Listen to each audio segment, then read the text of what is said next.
영국 국가보건 서비스가 무너지고 있습니다. 의사 한 명이 하루에 환자 300명을 봐야 하는 상황. 그 결과는 참담했습니다. 제네바 WHO 본부에서 긴급회의가 열렸습니다. 각국 의료 전문가들이 모인 자리에서 한국의 한 발표자가 충격적인 데이터를 공개했습니다. 200병상 규모 중소병원이 AI로 암 조기 진단율 95%를 달성했습니다. 런던 왕립병원의 데이비드 헨리 박사는 믿을 수 없었습니다. 옥스퍼드 출신 종양학 전문의인 그는 20년간 수천 명의 환자를 진료했지만 조기 진단율은 70%를 넘기 어려웠습니다. 한국 성형외과나 잘하는 나라 아닌가?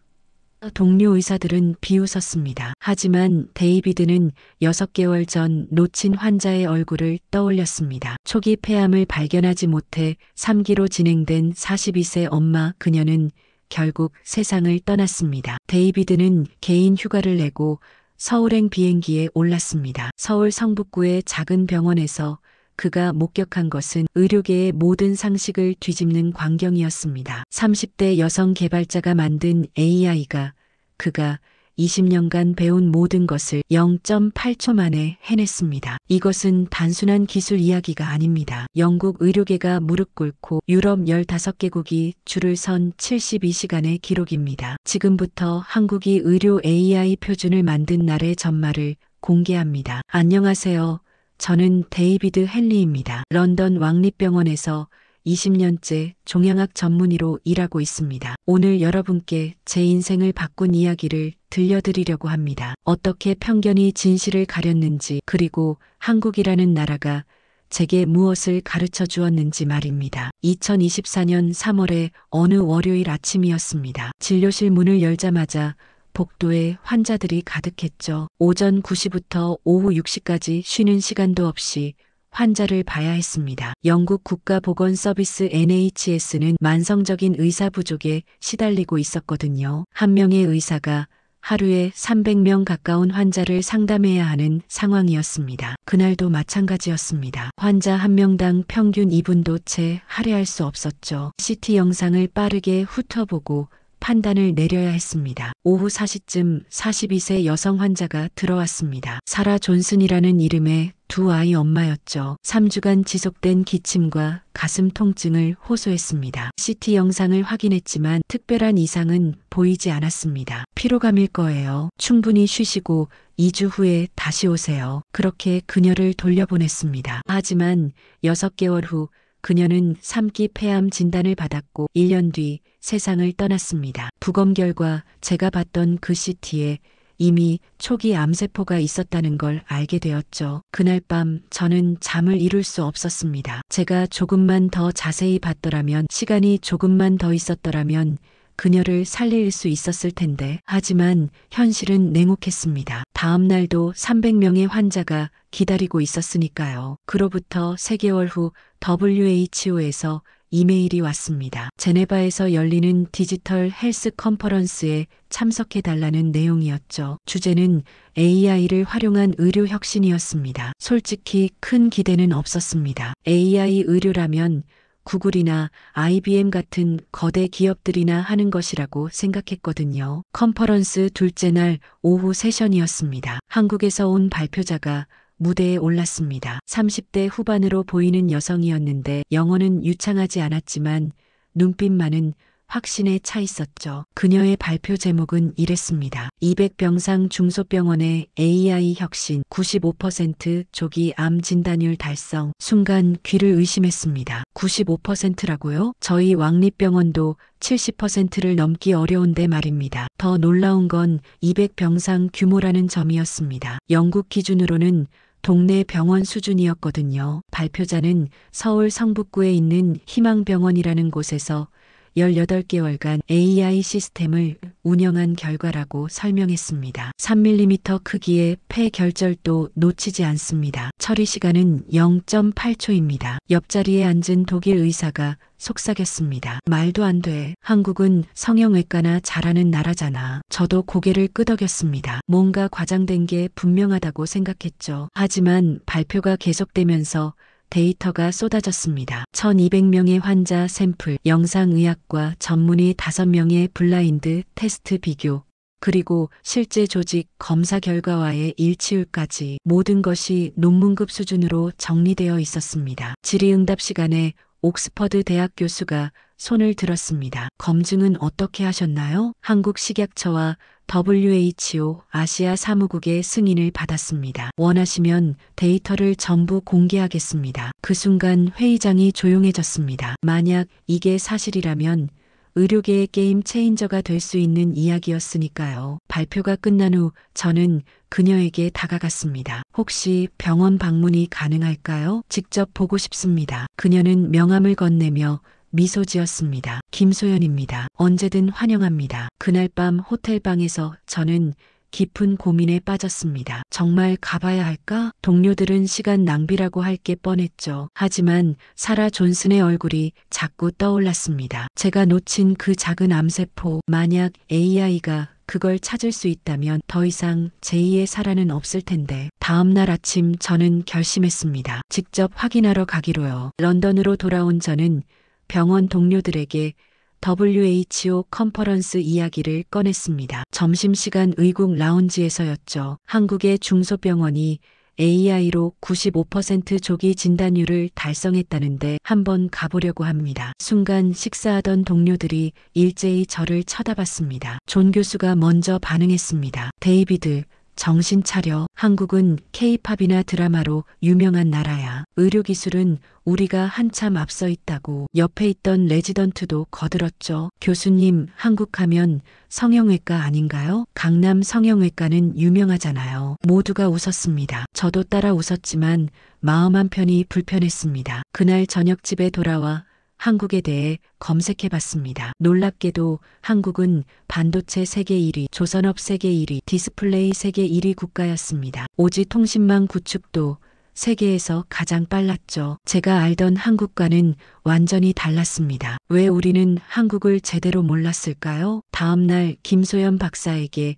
이메일을 보냈습니다. 다음 주 서울 방문이 가능할까요? 시스템을 직접 보고 싶습니다. 몇 시간 후 답장이 왔습니다. 환영합니다. 성북구 희망병원으로 오시면 됩니다. 공항에서 지하철로 1시간 거리입니다. 지하철이라는 단어가 눈에 띄었습니다. 택시도 아니고 지하철이라니 정말 작은 병원인가 보다고 생각했죠. 휴가 신청서를 냈습니다. 병원장이 불렀습니다. 데이비드, 한국 간다고? 무슨 일인가? 의료 AI 시스템을 보러 갑니다. WHO 컨퍼런스에서 들은 건데 혁신적이더군요. 병원장은 고개를 저었습니다. 자네가 시간 낭비하는 것 같아서 걱정이네. 그 시간에 논문이나 한 편 더 쓰는 게 낫지 않나? 하지만 저는 이미 항공권을 예약한 상태였습니다. 2024년 4월 15일 인천행 직항편이었죠. 출발 전날 밤 아내가 물었습니다. 정말 가야 해? 동료들 말이 맞을 수도 있잖아. 저는 사라 존슨의 사진을 다시 꺼내봤습니다. 병원 게시판에 붙어있던 그녀의 추모 사진이었죠. 가봐야 해. 만약 정말 AI가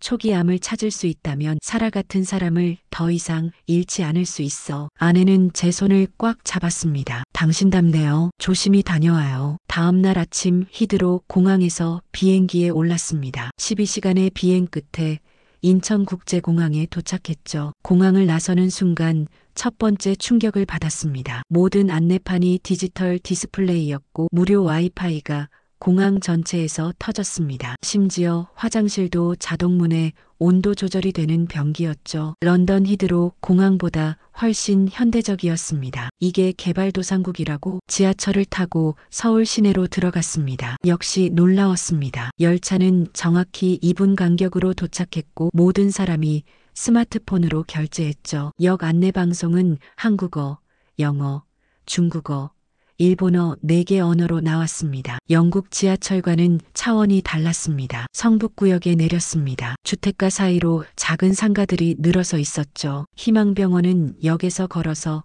10분 거리에 있었습니다. 5층짜리 건물이었는데 1층은 약국과 편의점이 있었고 2층부터 병원이 시작되었습니다. 외관은 정말 평범했습니다. 이곳에서 95% 진단율이 나왔다고? 1층 로비에 들어서자 김소연 박사가 마중 나와 있었습니다. 헨리 박사님 환영합니다. 멀리서 오시느라 고생하셨어요. 악수를 나누며 그녀를 자세히 봤습니다. 30대 중반으로 보였고 눈가에 피곤함이 역력했지만 눈빛만은 살아있었죠. 병원을 간단히 안내해 드릴게요. 우리는 엘리베이터를 타고 3층 영상의학과로 올라갔습니다. 복도는 좁았고 시설도 최신은 아니었습니다. 영국의 중소병원과 비슷한 수준이었죠. 정말 여기서 그 놀라운 결과가 나온 걸까요? 영상의학과 문을 열자 3명의 의사가 모니터 앞에 앉아 있었습니다. 그리고 그 옆에는 제가 처음 보는 장비가 있었죠. 검은색 박스 형태였는데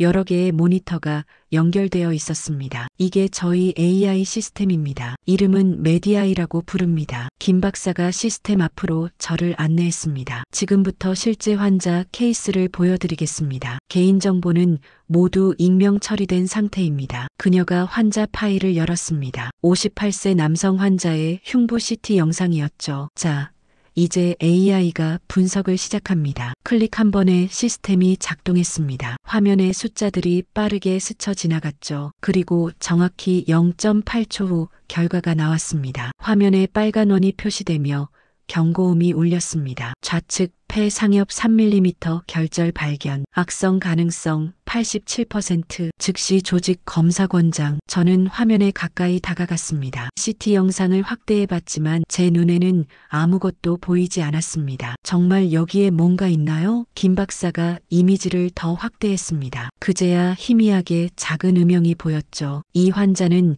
2주 후 조직 검사에서 초기 폐암 확진을 받았습니다. 지금은 수술 후 완치 상태입니다. 순간 온몸에 소름이 돋았습니다. 제가 20년간 놓쳤을 수많은 환자들이 떠올랐습니다. 특히 사라 존슨이요. 김 박사님, 이건 정말 놀랍습니다. 그녀는 조용히 미소 지었습니다. 이건 시작일 뿐입니다. 더 보여드릴 게 많아요. 그날 저는 희망병원에서 5시간을 보냈습니다. 그리고 확신했죠. 세상이 몰랐던 혁명이 한국의 작은 병원에서 일어나고 있다는 것을요. 그날 오후 김소연 박사는 저를 병원 지하 1층으로 안내했습니다. 여기가 저희 연구실입니다. 문을 열자 예상과 달리 꽤 넓은 공간이 나타났습니다. 10명 정도의 젊은 개발자들이 모니터 앞에 앉아 코드를 작성하고 있었죠. 평균 나이는 20대 후반으로 보였습니다. 팀원들을 소개할게요. 이쪽은 이준호 수석 개발자입니다. 카이스트 컴퓨터공학과 출신이에요. 준호라는 청년이 일어나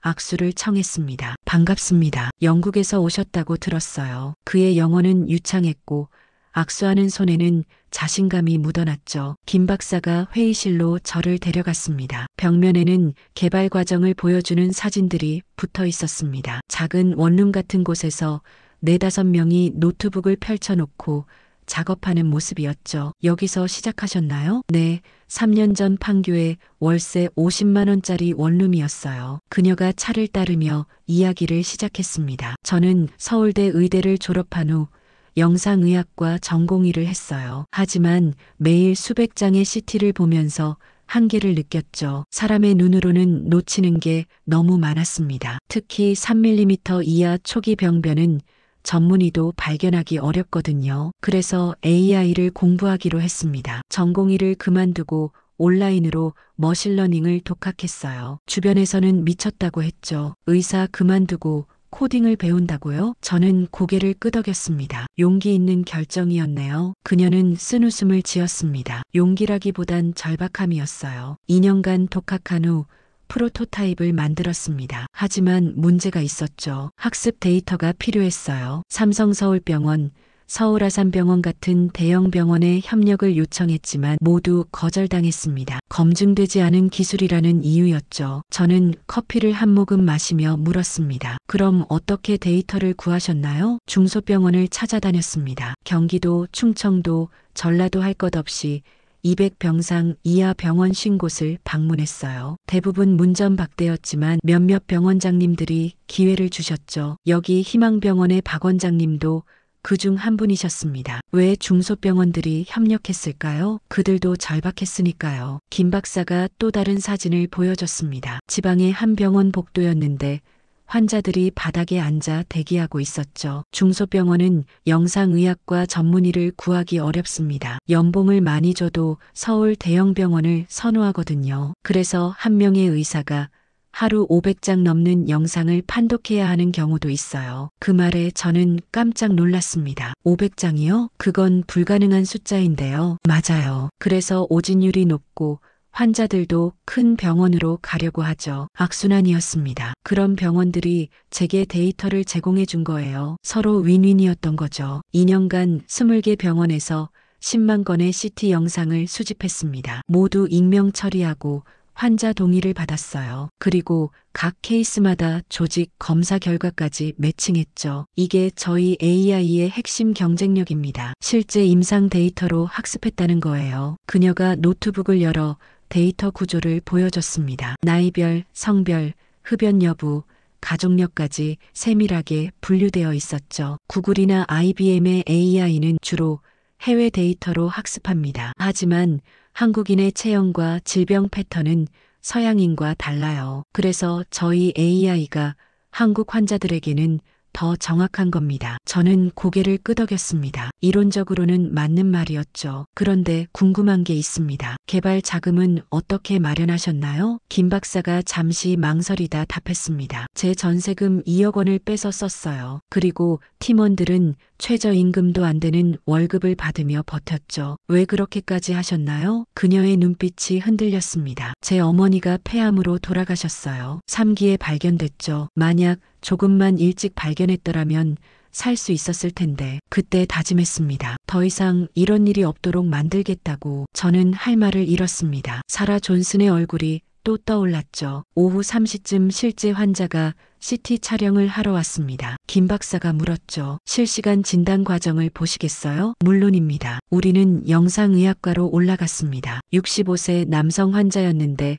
건강검진 차원에서 온 분이었습니다. CT 촬영이 끝나고 10분 후 영상이 시스템에 업로드되었습니다. 담당 의사가 AI를 작동시켰죠. 화면에서 알고리즘이 폐 전체를 스캔하기 시작했습니다. 0.8초 후 결과가 나왔습니다. 우측 폐하엽 4mm 결절, 양성 가능성 92%, 6개월 후 추적 관찰 권장. 담당 의사가 환자에게 설명했습니다. 작은 결절이 하나 보이는데 양성일 가능성이 높습니다. 6개월 후 다시 확인하시죠. 환자는 안도하며 나갔습니다. 의사가 저를 보며 말했습니다. AI 도입 전에는 이런 작은 결절을 놓치는 경우가 많았어요. 이제는 거의 100% 잡아냅니다. 저는 그날 오후 20건 넘는 케이스를 지켜봤습니다. AI는 단 한 번도 실수하지 않았죠. 때로는 전문의가 놓친 것도 찾아냈습니다. 믿을 수 없었지만 눈앞에서 벌어지는 일이었습니다. 저녁 6시쯤 김 박사가 물었습니다. 어떠세요? 저는 솔직하게 답했습니다. 충격적입니다. 20년 경력이 무색할 정도예요. 이 기술이 영국에 있었다면 사라를 살릴 수 있었을 텐데. 그녀가 조용히 물었습니다. 사라요? 저는 사라 존슨의 이야기를 들려줬습니다. 제가 놓친 환자, 그리고 평생의 트라우마가 된 그 사건을요. 김 박사는 고개를 끄덕였습니다. 저도 압니다. 그런 환자를 잃는 게 얼마나 고통스러운지. 그래서 이걸 만든 거예요. 더 이상 의사들이 그런 죄책감을 느끼지 않도록요. 그 순간 저는 결심했습니다. 이 기술을 영국에 가져가야겠다고요. 김 박사님, 이 시스템을 영국 NHS에 도입하고 싶습니다. 가능할까요? 그녀의 얼굴이 환해졌습니다. 물론입니다. 그게 제 꿈이었어요. 전 세계 환자들을 돕는 거요. 그날 밤 호텔로 돌아온 저는 런던에 긴급 보고서를 작성했습니다. 제목은 이랬죠. 한국의 의료 AI, NHS를 구할 열쇠가 될 수 있다. 다음 날 아침 김소연 박사가 특별한 제안을 했습니다. 오늘은 저희가 어떻게 여기까지 왔는지 보여드리고 싶어요. 우리는 병원을 나와 지하철을 탔습니다. 목적지는 판교였죠. 30분쯤 걸려 도착한 곳은 낡은 오피스텔 건물이었습니다. 여기가 저희 첫 사무실이었어요. 3층 복도를 지나 301호 앞에 섰습니다. 지금은 다른 사람이 살고 있지만 건물주께 양해를 구했어요. 문을 열자 12평 남짓한 원룸이 나타났습니다. 창문은 작았고 환기도 잘 안 되는 공간이었죠. 여기서 5명이 1년 반을 버텼습니다. 김 박사가 조용히 말했습니다. 벽면에는 아직도 테이프 자국이 남아 있었습니다. 여기에 화이트보드를 붙여놓고 알고리즘을 설계했어요. 저기 구석에는 중고로 산 서버를 쌓아뒀죠. 여름에는 열기 때문에 숨을 쉬기 힘들 정도였습니다. 에어컨을 틀면 전기가 나가서 선풍기만 돌렸어요. 저는 방 안을 천천히 둘러봤습니다. 이런 환경에서 세계적 수준의 AI를 만들었다는 게 믿기지 않았죠. 팀원들은 어떻게 모집하셨나요? 김 박사가 창밖을 보며 답했습니다. SNS에 공고를 올렸어요. 월급은 150만 원 하지만 세상을 바꿀 수 있다고요. 200명이 지원했고 그중 4명을 뽑았습니다. 왜 대기업을 마다하고 여기 왔을까요? 그들도 절박했어요. 이준호는 삼성에 합격했지만 거절했죠. 대기업에선 부품 하나만 담당하지만 여기선 전체를 만들 수 있다고 했어요. 김유진은 어머니가 유방암 수술을 받은 뒤 의료 AI에 관심을 가졌고요. 각자의 이유가 있었습니다. 그녀가 스마트폰을 꺼내 사진을 보여줬습니다. 원룸 바닥에 5명이 둘러앉아 노트북으로 작업하는 모습이었죠. 이게 2021년 여름이에요. 에어컨도 없이 버텼습니다. 점심은 편의점 도시락이었고 저녁은 컵라면이 전부였어요. 그래도 웃고 있네요. 사진 속 팀원들은 땀을 뻘뻘 흘리면서도 미소를 짓고 있었습니다. 가장 힘들었던 순간이 언제였나요? 김 박사가 한숨을 쉬었습니다. 8개월째 되던 날이었어요. 투자자 30명을 만났지만 전부 거절당했죠. 한국 의료 시장은 작다, 규제가 심하다, 수익 모델이 불확실하다. 이유는 다양했지만 결론은 하나였어요. 안 된다는 거였죠. 그때 팀원 한 명이 그만뒀습니다. 최민수라는 친구였는데 결혼을 앞두고 있었어요. 약혼자 부모님이 반대하셨대요. 월급도 제대로 못 주는 회사에서 뭘 하냐고. 저는 그를 붙잡을 수 없었습니다. 당연한 선택이었으니까요. 그날 밤 김 박사는 이 원룸 바닥에서 울었다고 했습니다. 하지만 다음날 아침 남은 4명이 다시 모였어요. 우리끼리라도 해보자고. 포기하기엔 너무 많이 왔다고. 그렇게 다시 시작했습니다. 저는 그녀의 눈빛에서 그때의 절박함을 느낄 수 있었습니다. 그럼 자금은 어떻게 해결하셨나요? 제 전세금 2억을 다 썼어요. 부모님께는 비밀로 했죠. 오피스텔을 나와 우리는 근처 카페로 갔습니다. 김 박사가 노트북을 열어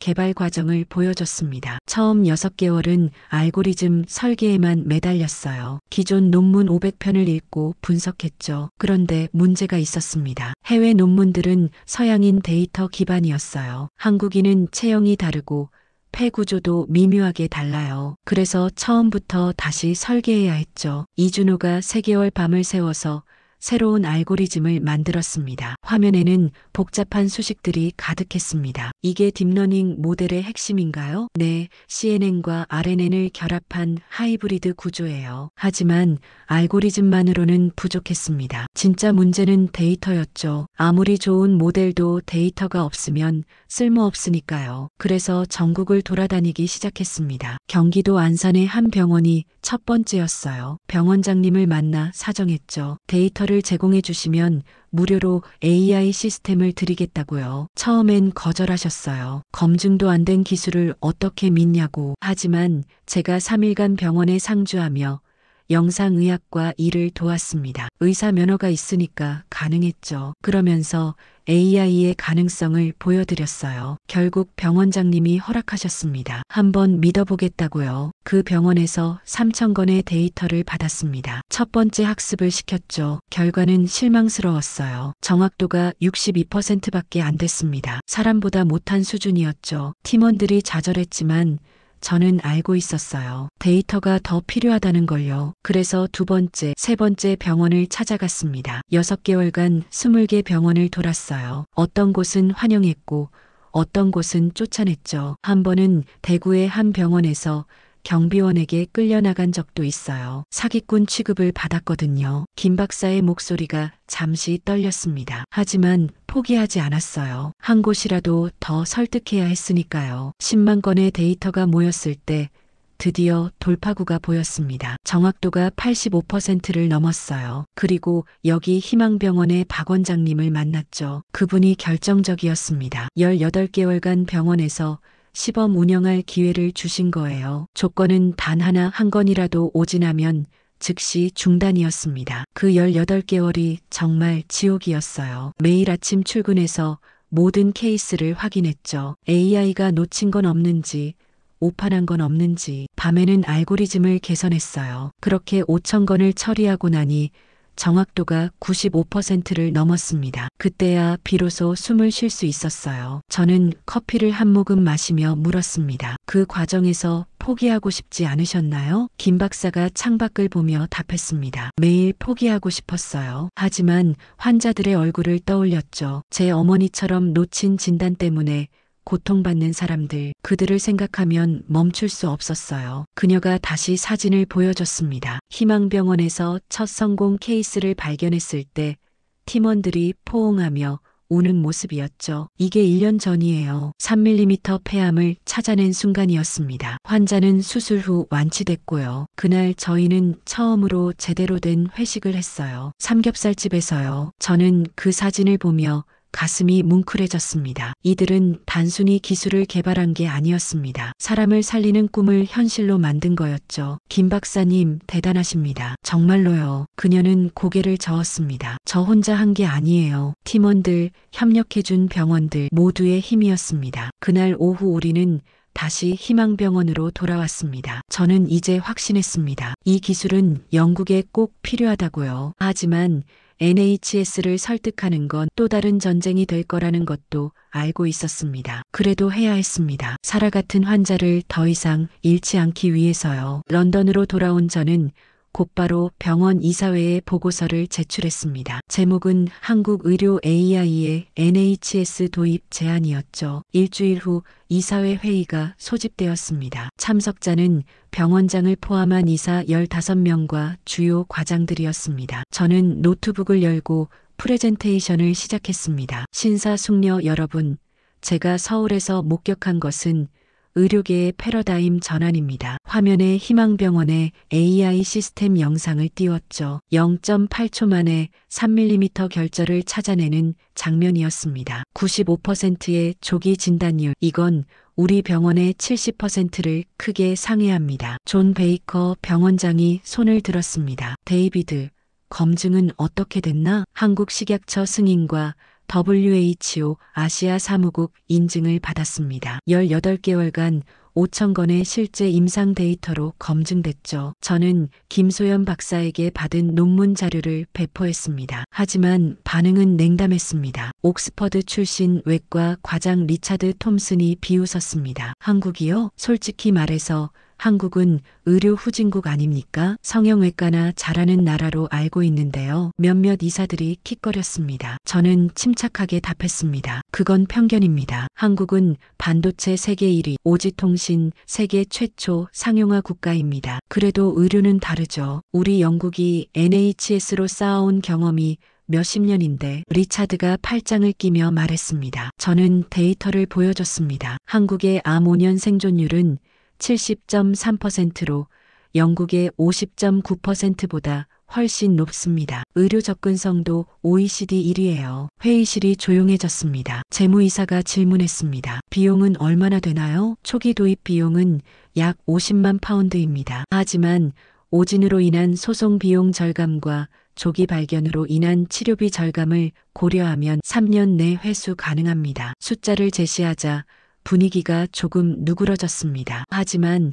의료윤리위원회 대표인 마거릿 교수가 날카로운 질문을 던졌습니다. AI가 오진하면 책임은 누가 지나요? 의사입니까? 기술 회사입니까? 이건 법적으로 매우 복잡한 문제예요. 저는 예상했던 질문이었습니다. AI는 보조도구입니다. 최종 판단은 여전히 의사가 하죠. 책임도 의사에게 있습니다. 그럼 AI가 무슨 소용입니까? 결국 의사가 다시 확인해야 한다면요. 리차드가 다시 끼어들었습니다. 저는 목소리를 높였습니다. 의사가 놓칠 수 있는 것을 AI가 잡아냅니다. 제가 사라 존슨을 놓쳤듯이 말입니다. 회의실이 다시 조용해졌습니다. 모두가 그 사건을 알고 있었으니까요. 병원장이 끼어들었습니다. 데이비드의 제안을 이해합니다. 하지만 이건 검증되지 않은 동양 기술이에요. 우리가 실험 대상이 될 순 없습니다. NHS의 명성이 걸린 문제니까요. 그 말에 여러 의사들이 고개를 끄덕였습니다. 저는 마지막 카드를 꺼냈습니다. 3개월 파일럿 테스트를 제안합니다. 이스트엔드 병원 영상의학과 한 곳에서만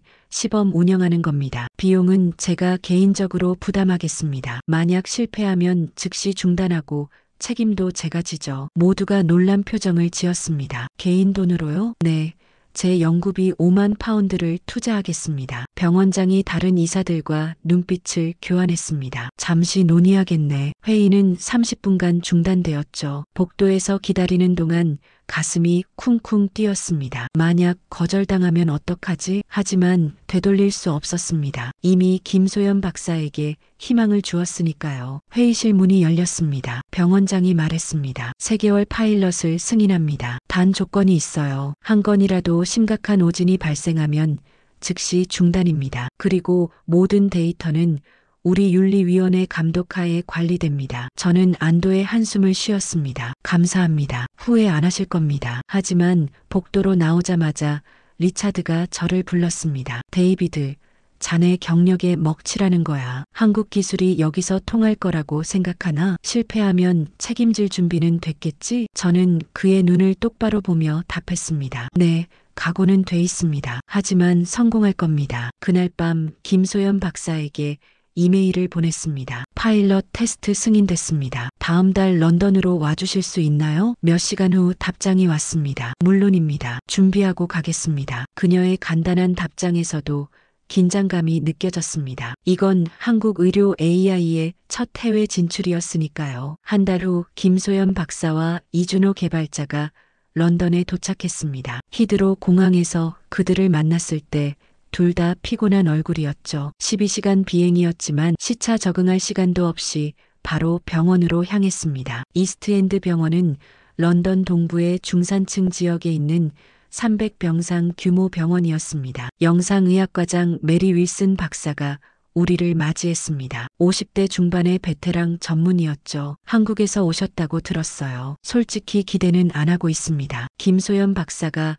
정중하게 인사했습니다. 실망시키지 않겠습니다. 메리는 씁쓸하게 웃으며 말했습니다. 그럼 설치나 시작하시죠. 시스템 설치에는 이틀이 걸렸습니다. 영국 병원의 PACS 시스템과 호환시키는 작업이 까다로웠죠. 이준호가 밤을 새워 코드를 수정했습니다. 저도 옆에서 도왔어요. 간단한 간식을 사다 주고 커피를 끓여주는 게 전부였지만요. 새벽 4시쯤 이준호가 외쳤습니다. 됐습니다. 연결됐어요. 테스트 가동을 시작했습니다. 첫 번째 환자 영상을 불러왔죠. AI가 작동했고 3초 만에 결과가 나왔습니다. 우측 폐 상엽 6mm 결절, 악성 가능성 78%. 메리 박사가 영상을 확인했습니다. 맞네요. 정확합니다. 그녀의 목소리에 놀라움이 묻어났습니다. 다음 주부터 본격적인 파일럿이 시작되었습니다. 하루 평균 50건의 CT를 AI가 분석했죠. 첫 주는 완벽했습니다. 오진율이 거의 제로였고 메리 박사가 놓쳤을 뻔한 작은 결절도 3건이나 찾아냈습니다. 이거 정말 대단한데요? 메리가 감탄했습니다. 둘째 주도 마찬가지였습니다. 정확도는 96%를 유지했고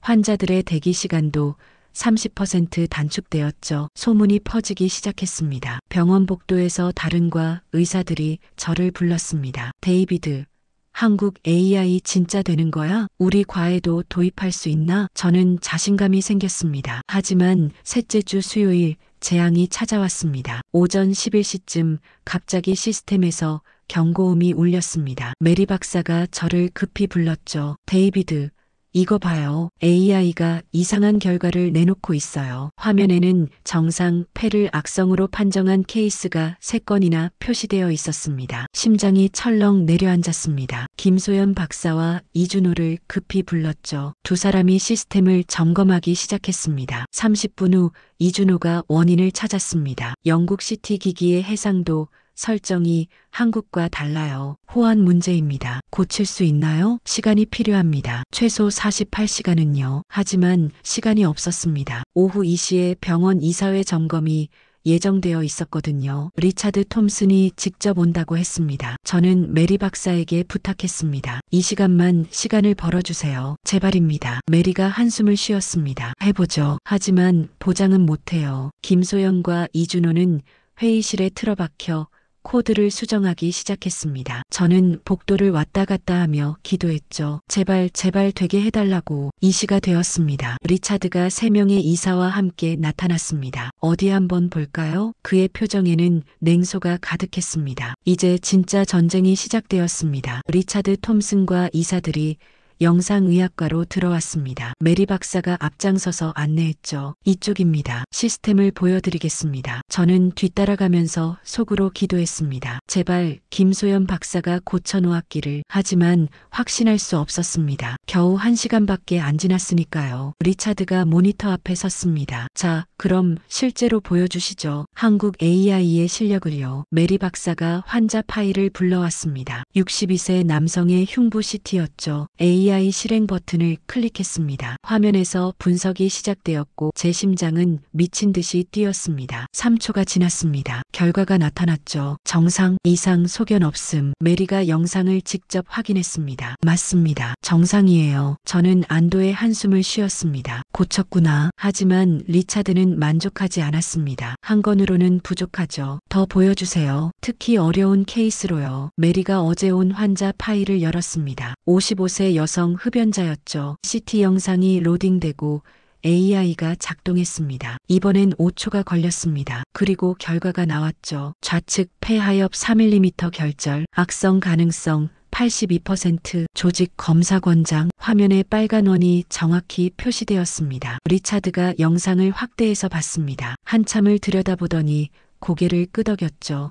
맞네요. 제 눈으로는 거의 안 보이는데. 이사 한 명이 물었습니다. 정확도는 얼마나 됩니까? 메리가 답했습니다. 지난 2주간 500건을 처리했는데 96.2%였습니다. 사람보다 높아요. 리차드의 표정이 조금 누그러졌습니다. 하지만 여전히 회의적이었죠. 2주는 너무 짧습니다. 장기적으로 봐야 해요. 시스템 오류는 없었나요? 그 질문에 제 등에 식은땀이 흘렀습니다. 메리가 잠시 망설이다 답했습니다. 오늘 아침 호환 문제가 있었습니다. 하지만 1시간 만에 해결했어요. 호환 문제라고요? 리차드의 목소리가 날카로워졌습니다. 의료 시스템에서 오류는 용납될 수 없습니다. 환자의 생명이 걸린 문제니까요. 저는 앞으로 나섰습니다. 영국과 한국의 CT 기기 설정 차이였습니다. 이미 수정됐고 재발하지 않을 겁니다. 그럼 다른 병원에서도 같은 문제가 생기겠네요. 영국 전역에 도입하려면요. 리차드가 날카롭게 지적했습니다. 저는 할 말을 잃었습니다. 그 말이 맞았으니까요. 이사들도 웅성거리기 시작했습니다. 역시 검증이 부족해. 동양 기술은 우리 시스템과 안 맞아. 그때 김소연 박사가 들어왔습니다. 실례합니다. 말씀 중이신데. 그녀는 노트북을 들고 있었죠. 호환 문제는 완전히 해결했습니다. 영국 표준 DICOM 프로토콜에 맞춰 재설계했어요. 이제 영국의 모든 CT 기기와 호환됩니다. 리차드가 눈을 가늘게 떴습니다. 어떻게 증명하죠? 김 박사가 노트북을 열어 코드를 보여줬습니다. 여기 수정 내역입니다. 그리고 이건 영국 의료기기청의 표준 규격이에요. 완벽히 일치하도록 맞췄습니다. 리차드는 코드를 들여다봤지만 이해할 수 없다는 표정이었죠. 의사였으니까요. 이사 중 IT 담당자가 확인했습니다. 맞습니다. 제대로 수정됐네요. 리차드는 코웃음을 쳤습니다. 좋아요. 하지만 여전히 3개월은 지켜봐야 합니다. 그리고 한 가지 더 테스트하고 싶은 게 있어요. 그가 서류 봉투를 꺼냈습니다. 이건 작년에 우리 병원에서 놓친 케이스입니다. 초기 폐암이었는데 6개월 뒤에 발견됐죠. 과연 AI가 찾을 수 있을까요? 메리 박사의 얼굴이 굳었습니다. 그 케이스를 알고 있었던 거죠. 리차드가 CD를 건넸습니다. 해보시죠. 메리가 CD를 넣고 파일을 열었습니다. 환자 정보는 가려진 상태였죠. AI가 분석을 시작했습니다. 회의실이 조용해졌습니다. 모두가 화면만 응시했죠. 7초가 지났습니다. AI가 멈췄습니다. 그리고 경고음이 울렸죠. 우측 폐 중엽 2.8mm 결절, 악성 가능성 91%, 긴급 조직 검사 필요. 화면에 아주 작은 빨간 원이 표시되었습니다. 메리가 그 부분을 확대했습니다. 맞아요. 바로 이거였어요. 우리가 놓친 게. 리차드의 얼굴이 창백해졌습니다. 그는 아무 말도 하지 못했죠. 의사들도 침묵했습니다. 김소연 박사가 조용히 말했습니다. 이 환자분은 지금 어떤 상태인가요? 메리가 고개를 숙였습니다. 3기로 진행됐고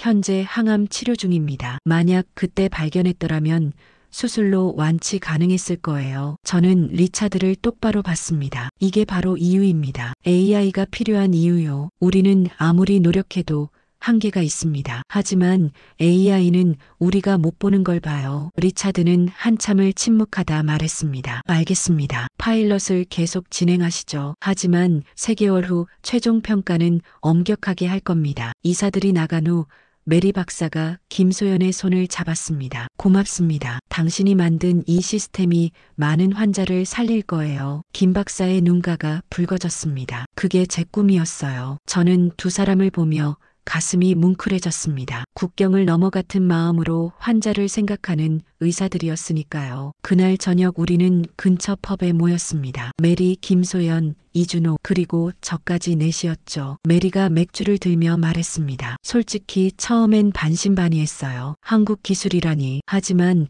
완전히 생각이 바뀌었습니다. 이건 혁명이에요. 김소연이 웃으며 답했습니다. 편견은 누구에게나 있어요. 저도 영국 의사들이 거만할 거라고 생각했죠. 하지만 메리 박사님처럼 열린 마음을 가진 분들이 계시더군요. 메리가 고개를 끄덕였습니다. 우리 모두 같은 목표를 가졌잖아요. 환자를 살리는 것. 이준호가 조용히 말했습니다. 오늘 리차드 교수가 가져온 케이스 보셨죠? 그 환자분을 생각하니까 마음이 아파요. 만약 우리가 1년만 일찍 왔더라면. 저는 그의 어깨를 두드렸습니다. 자책하지 마세요. 이제부터라도 많은 사람을 살릴 수 있잖아요. 다음 6주간은 순조로웠습니다. AI는 하루 평균 70건을 처리했고 정확도는 96.5%를 유지했죠. 특히 놀라운 건 메리 박사가 놓칠 뻔한 케이스를 12건이나 찾아냈다는 겁니다. 메리는 이제 AI 없이는 일할 수 없다고 말했어요. 소문이 퍼지면서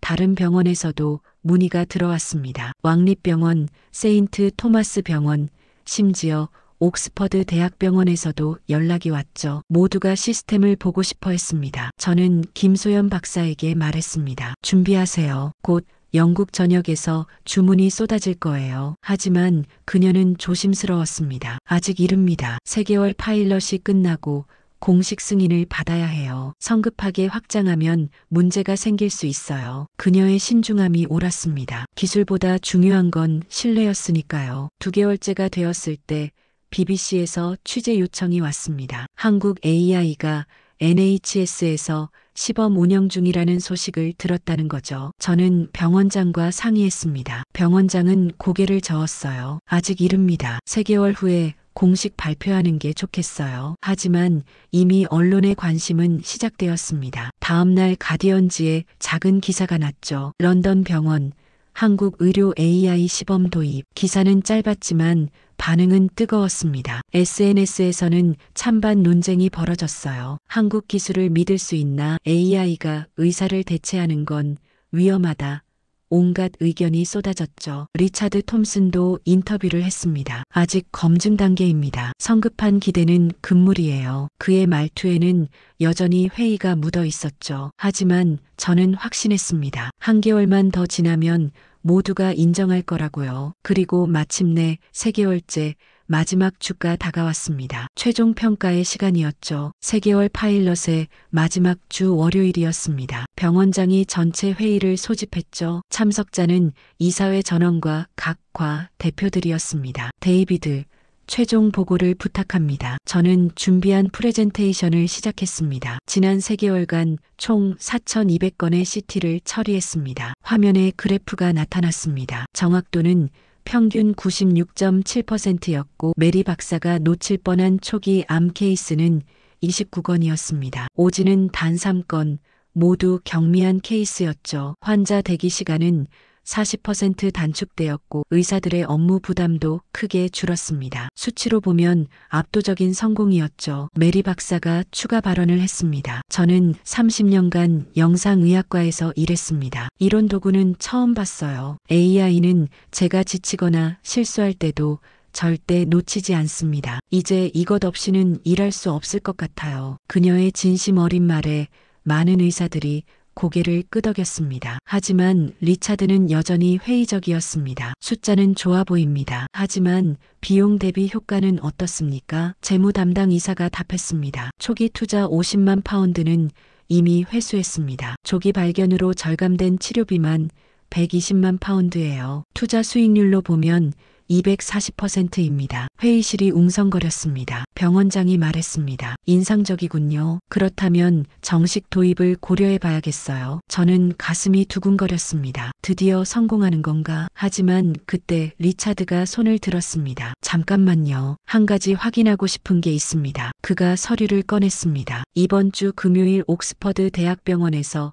블라인드 테스트를 제안했습니다. 우리 병원 AI와 옥스퍼드의 전문의 5명이 동시에 100건의 케이스를 판독하는 거죠. 가장 정확한 쪽이 승리하는 겁니다. 저는 움찔했습니다. 갑작스러운 제안이었거든요. 김소연 박사님과 상의해야 합니다. 제가 말했지만 리차드는 미소를 지었습니다. 문제 없다고 하시지 않았나요? 그렇다면 테스트도 통과할 수 있겠죠. 병원장이 끼어들었습니다. 공정한 제안 같은데요. 금요일까지 준비할 수 있나요? 저는 고개를 끄덕일 수밖에 없었습니다. 회의가 끝나고 김소연 박사에게 전화했습니다. 옥스퍼드 블라인드 테스트요? 그녀의 목소리가 긴장했습니다. 갑자기요? 네.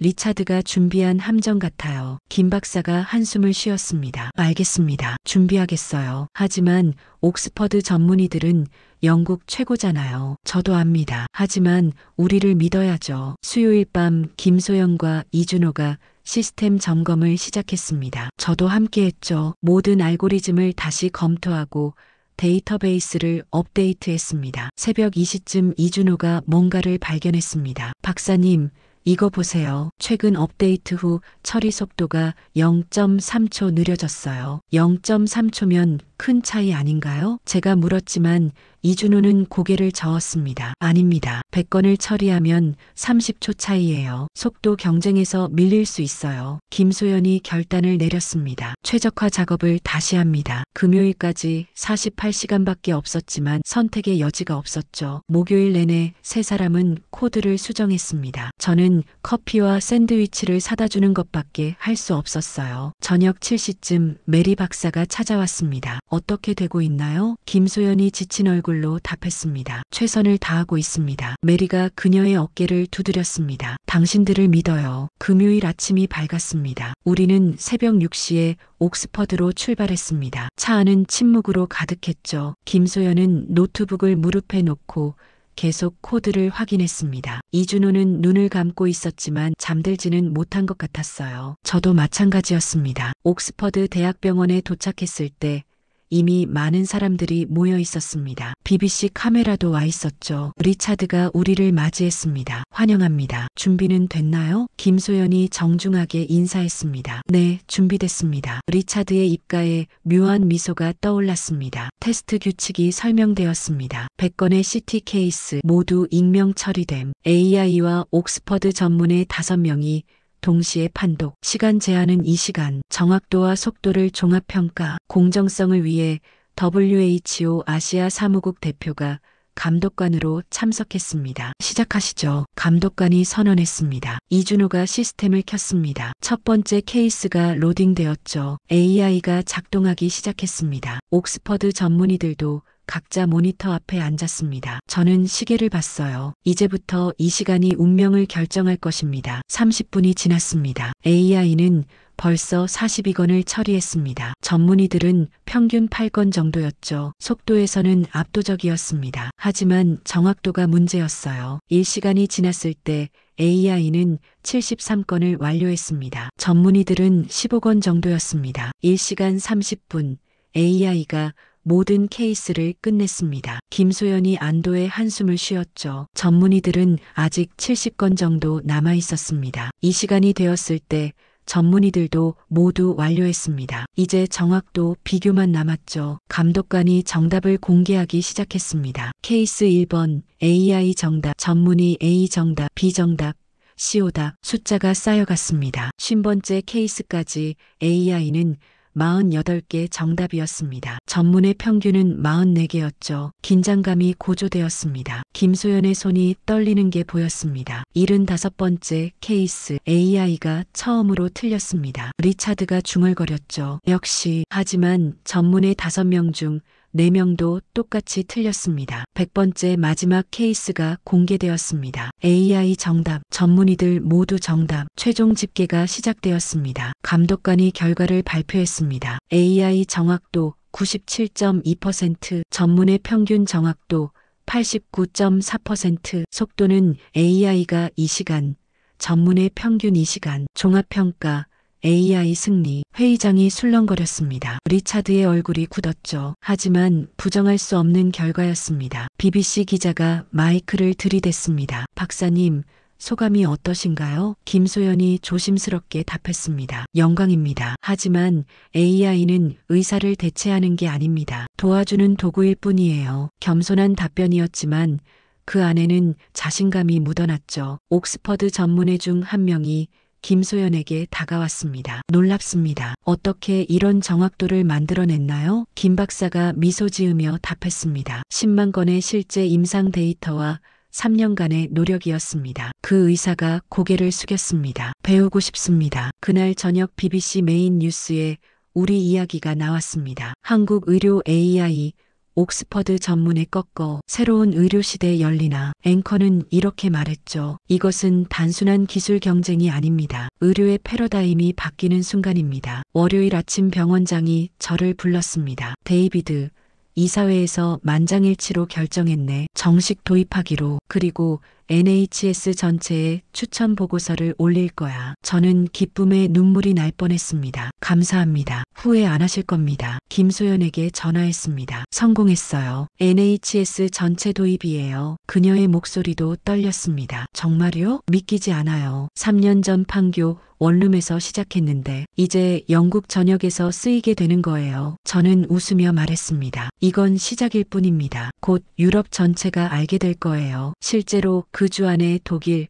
프랑스, 네덜란드에서 문의가 쏟아졌습니다. 가디언지는 특집 기사를 실었죠. 더 코리언 메더컬 미러컬, 한국 의료 기적. 부제는 이랬습니다. 작은 나라가 세계 의료의 기준을 바꾸다. 사라 존슨의 남편에게서 이메일이 왔습니다. 헨리 박사님, 뉴스 봤습니다. 제 아내를 살리지는 못했지만 다른 사람들을 살릴 거라는 걸 압니다. 감사합니다. 그 이메일을 읽으며 저는 울었습니다. 김소연도 마찬가지였을 겁니다. 우리는 같은 아픔을 딛고 여기까지 온 거니까요. 그로부터 1년이 지났습니다. 지금 저는 런던 왕립의학회 연단에 서 있습니다. 객석에는 50개국에서 온 의사들과 보건 정책 입안자들이 앉아있죠. WHO 사무총장도 참석했습니다. 오늘 제 강연 제목은 이렇습니다. 한국이 만든 의료 AI 표준, 그리고 우리가 배운 것들. 신사숙녀 여러분, 1년 전 저는 편견으로 가득했습니다. 한국은 제조업 국가일 뿐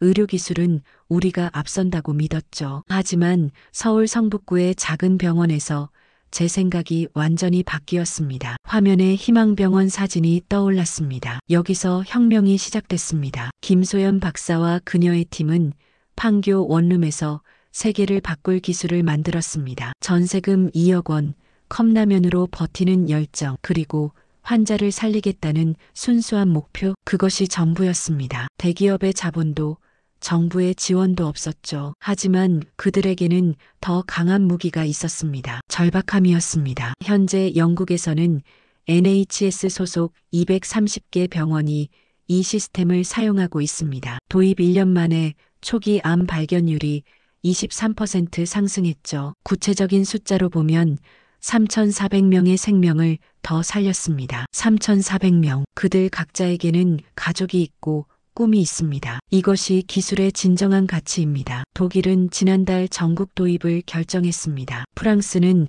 파리 전역 병원에 시범 운영 중이고요. 스페인, 이탈리아, 네덜란드가 뒤를 이었습니다. 유럽연합 집행위원회는 이 시스템을 EU 표준 의료 AI로 인증했죠. 한국 기술이 유럽 표준이 된 겁니다. 5년 전에는 상상도 못했던 일입니다. 더 놀라운 건 개발도상국입니다. 베트남, 필리핀, 케냐, 나이지리아. 의료 인프라가 부족한 나라들이 이 기술로 의료 격차를 줄이고 있어요. 김소연 박사팀은 개도국에는 50% 할인가로 제공하고 있습니다. 때로는 무상으로요. 이익보다 생명을 우선하는 철학입니다. 지난달 케냐 나이로비에서 온 의사가 제게 이메일을 보냈습니다. 내용을 읽어드리겠습니다. 헨리 박사님, 우리 병원은 의사가 3명뿐입니다. 하루 500명의 환자를 봐야 하죠. 한국 AI 덕분에 이제 놓치는 환자가 거의 없습니다. 어제는 7세 여자아이의 초기 폐결핵을 발견했어요. 1년 전 같았으면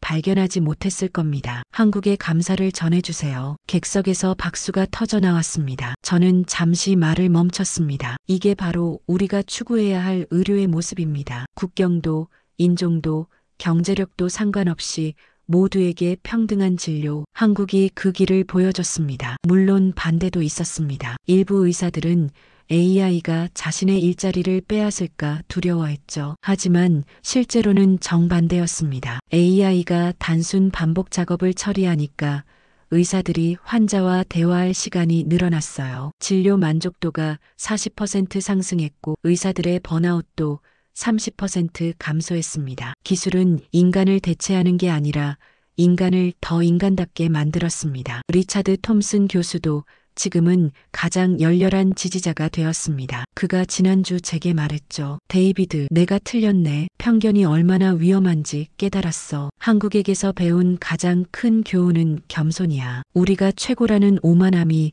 혁신을 막았던 거지. 김소연 박사의 회사는 이제 직원이 200명이 넘습니다. 서울 강남에 7층짜리 본사 건물도 지었죠. 하지만 그녀는 여전히 겸손합니다. 지난달 런던을 방문했을 때 그녀가 제게 말했어요. 헨리 박사님, 저는 운이 좋았을 뿐이에요. 제 어머니를 잃은 아픔이 동력이 됐고 좋은 팀원들을 만났죠. 그리고 박사님 같은 분이 믿어줬고요. 저는 고개를 저었습니다. 운이 아니에요. 당신의 열정과 실력이었어요. 3년간 포기하지 않은 그 집념 말입니다. 그녀는 미소 지으며 창밖을 봤습니다. 그때 희망병원의 박 원장님이 기회를 주지 않았다면 어땠을까요? 한국의 중소병원들이 협력하지 않았다면요? 이건 혼자 이룬 게 아니에요. 많은 사람들의 믿음이 모여서 만들어진 기적입니다. 그 말이 맞습니다. 이것은 한 개인의 성공이 아니라 공동체의 승리였습니다. 박 원장님,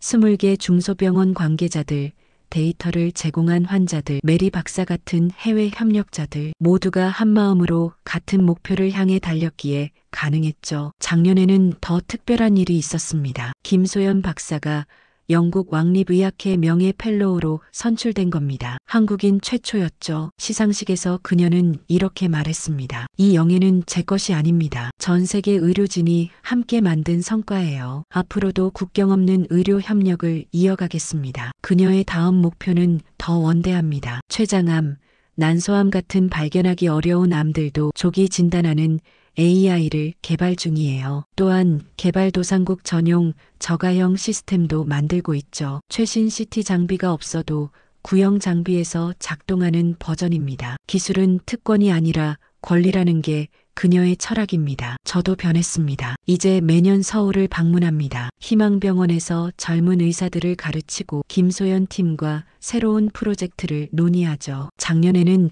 한국어 기초반도 등록했어요. 서툴지만 김치와 불고기 정도는 주문할 수 있게 됐습니다. 사라 존슨을 잃은 아픔은 여전히 남아 있습니다. 하지만 이제 그 아픔이 헛되지 않았다는 걸 압니다. 그녀의 희생이 저를 한국으로 이끌었고 수천 명의 생명을 구하는 계기가 됐으니까요. 어쩌면 그녀도 하늘에서 미소 짓고 있을지 모르죠. 오늘 아침 WHO 사무총장이 발표했습니다. 한국 의료 AI 모델을 글로벌 표준으로 채택한다고요. 195개 회원국에 도입을 권고하는 결의안이 통과됐습니다. 한국이 만든 기준이 이제 세계의 기준이 된 겁니다. 이것이 무엇을 의미하는지 아십니까? 작은 나라도 세계를 바꿀 수 있다는 증명입니다. 강연을 마치며 저는 객석의 젊은 의사들을 봤습니다. 그들의 눈빛에서 희망을 봤죠. 여러분께 당부드립니다. 편견을 버리십시오. 어디서 온 기술인지가 아니라